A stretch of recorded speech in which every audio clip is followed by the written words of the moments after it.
कांग्रेस जो है, कांग्रेस का हाथ मुसलमानों के साथ, मुसलमान की राजनीति के साथ आर्टिकल 370 के माध्यम से जम्मू कश्मीर में schedule caste, schedule tribe, OBC का रिजर्वेशन खत्म कर दिया। मुसलमान के नाम पर आरक्षण 4% कांग्रेस ने दिया। चाहे अलीगढ़ मुस्लिम यूनिवर्सिटी है, चाहे जामिया मिलिया यूनिवर्सिटी है, उसमें schedule caste, schedule tribe, OBC के रिजर्वेशन को नौकरी में और एडमिशन में पूरा का पूरा खत्म कर दिया। सर, ये वही कांग्रेस है जिसने मंडल कमीशन का विरोध किया। ये वही कांग्रेस है जिसने ईडब्ल्यूएस का रिजर्वेशन 2018 में विरोध किया। आज schedule caste, schedule tribe, OBC का रिजर्वेशन मुसलमानों को देने की बात कर रहे हैं। सभापति महोदय, आज मैं इस देश के सामने बड़ा इंपॉर्टेंट प्रश्न लेकर आपके सामने खड़ा हुआ हूं। यह संविधान है सर, और विपक्ष जो है लगातार संविधान बचाने की बात कर रहा है। इसका आर्टिकल 14, 15, 16 ये कहता है कि धार्मिक आधार पर किसी प्रकार का कोई डिस्क्रिमिनेशन स्टेट नहीं करे। जब कॉन्स्टिट्यूएंट असेंबली बन रहा था सभापति महोदय, तो तजीमुल हसन साहब एक मुस्लिम लीग के एमपी थे, और वो एक संशोधन लेकर आए कि मुसलमानों के लिए अलग लोकसभा और विधानसभा होना चाहिए और मुसलमानों के लिए अलग से रिजर्वेशन होना चाहिए। सरदार वल्लभ भाई पटेल ने आर्टिकल 6 के माध्यम से उसको गिराया और कहा कि पूरे भारत के जो नागरिक हैं वो एक हैं, और जो संविधान में आर्टिकल 14, 15, 16 है उसके आधार पर, धर्म के आधार पर किसी को भी रिजर्वेशन नहीं दिया जा सकता।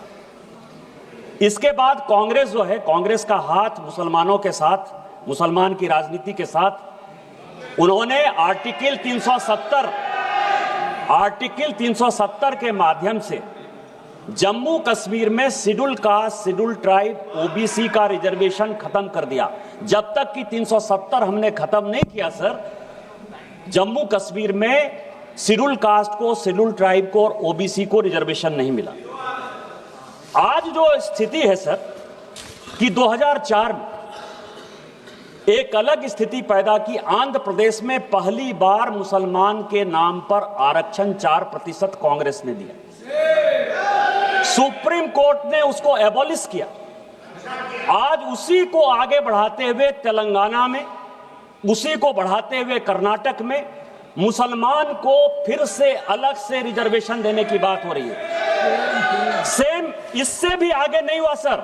2011 में यूपीए की सरकार ने, जो केंद्र सरकार और राज्य सरकार यूनिवर्सिटी चलाती है, चाहे अलीगढ़ मुस्लिम यूनिवर्सिटी है, चाहे जामिया मिलिया यूनिवर्सिटी है, उसमें schedule caste, schedule tribe, OBC के रिजर्वेशन को नौकरी में और एडमिशन में पूरा का पूरा खत्म कर दिया सर। 2012 में जब यूपी में चुनाव हो रहा था, तो एक नोटिफिकेशन जारी करके मनमोहन सिंह जी की सरकार ने, तत्कालीन मनमोहन सिंह जी की सरकार ने 4.5% ओबीसी का रिजर्वेशन खत्म कर दिया सर। ये वही कांग्रेस है जिसने मंडल कमीशन का विरोध किया। ये वही कांग्रेस है जिसने ईडब्ल्यूएस का रिजर्वेशन 2018 में विरोध किया। आज schedule caste, schedule tribe, OBC का रिजर्वेशन अलग से दे रहे, काटकर मुसलमानों को देने की बात कर रहे हैं, ओबीसी को देने के। मेरा आपके माध्यम से भारत सरकार से सभापति महोदय आग्रह है कि जिन राज्य सरकारों ने वोट बैंक की राजनीति में, जिन केंद्र सरकार के लोगों ने वोट बैंक की राजनीति में इस संविधान की हत्या की है, राहुल गांधी जी के पार्टी ने हत्या की है, आर्टिकल 14, 15, 16 सभी को जेल भेजना चाहिए, एक कमेटी बनाना चाहिए और इनके रिजर्वेशन को बचाना चाहिए। जय हिंद, जय Bharat. Doctor Isha Khan Chaudhary.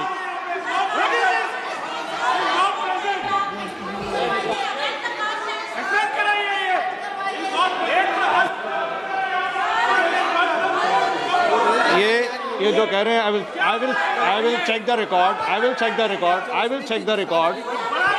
and whatever is the fact, only that fact will be taken, others will not be taken.